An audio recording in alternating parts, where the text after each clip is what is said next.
The Manhattan City Commission has approved easements and rights-of-way for 3 residential lots near Lee Elementary on Hunting Avenue, clearing the way for a future addition to the Acacia Fraternity Complex. The commission voted 3-0-1, with Commissioner Susan Adamczyk abstaining because of a family property connection. Several neighbors, including Abram Mertz, who lives across the street from Acacia, spoke out against the move, worried about the potential demolition of nearby homes and new parking lots. Even though we have unanimously as local homeowners established a historical district, we've sort of been outmaneuvered on a technicality.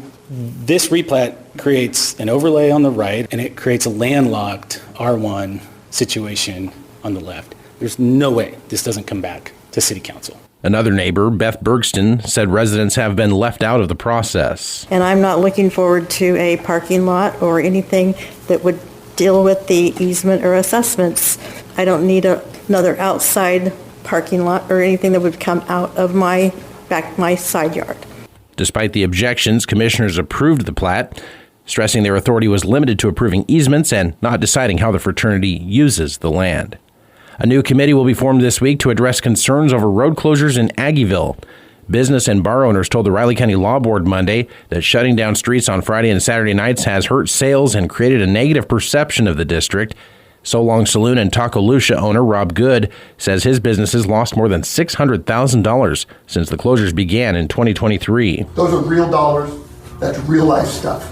Good says the decision to barricade roads at night creates the perception that something bad has happened in the district. This past weekend, they shut the streets down at 10:45 at night and then left. There wasn't even a cop in the bill. They just locked the streets down and left.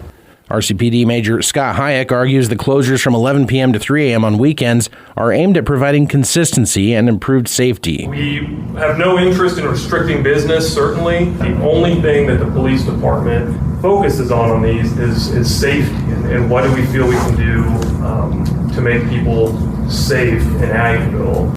Board member Catherine Foke, filling in as acting chair on Monday, suggested the ABA, RCPD, and a representative from the Law Board come together to see if a resolution can be reached. Authorities say a Manhattan man has been arrested on multiple counts of crimes against children stemming from an October 2024 report. 24-year-old Kenneth Kelly turned himself in Monday on 13 counts of electronic solicitation of a child under the age of 14, as well as 12 counts of promoting obscenity to minors. Kelly reportedly believed he was communicating with 2 girls under the age of 14. Police list the state of Kansas as the victim in the case. No further details have been released. Kelly was booked and later released on a $125,000 bond. The trial of a former Manhattan chiropractor continued Tuesday in Riley County District Court, where an 8th alleged victim took the stand. K-Man Steven Schaefer has the latest. The woman told jurors she began seeing Clark Peterson in 2008 for chronic pain and fibromyalgia, and that treatments were routine until 2019. That's when she testified Peterson began placing his hands under her pants and underwear during appointments.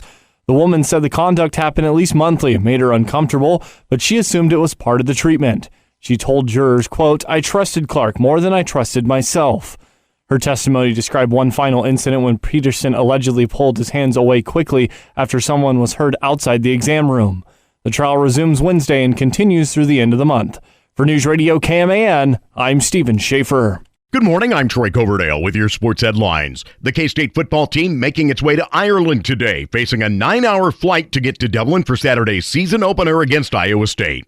Cats coach Chris Kleiman says it's about business, but there's also some tourism taking place. We're going to enjoy the time when we're doing those type things, but then we've got to have a business attitude when we have our practices, our meetings, and our walkthroughs. And I would say once we get to about 6 o'clock Friday night, it's pretty much like those kids that have been in the program know it would be up until game time. Kickoff Saturday at 11. Power Cat Game Day begins our coverage at 7 that morning on News Radio KMAN and 101.5 K-Rock.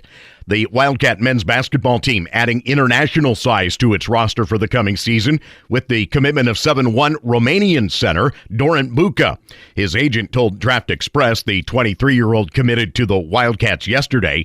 He most recently played for a team in Italy's second division, where he led that league in block percentage and ranked among the top 5 rebounders. He's been granted 2 years of NCAA eligibility. Vinny Pasquantino homered in the first and then scored the go-ahead in the 7th when when Jonathan India was hit by a pitch with the bases loaded as the Royals took a 5-2 win over the Rangers.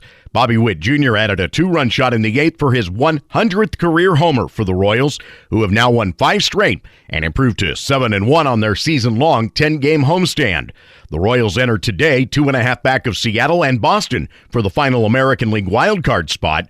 They'll send Noah Cameron to the bump tonight against the Rangers in the 3rd of the 4-game set. The Rangers have not announced their starter after disclosing that right-hander Jacob deGrom would skip a turn due to shoulder fatigue. Coverage at 6 this evening on News Radio KMAN. Have a great day. I'm Troy Coverdale.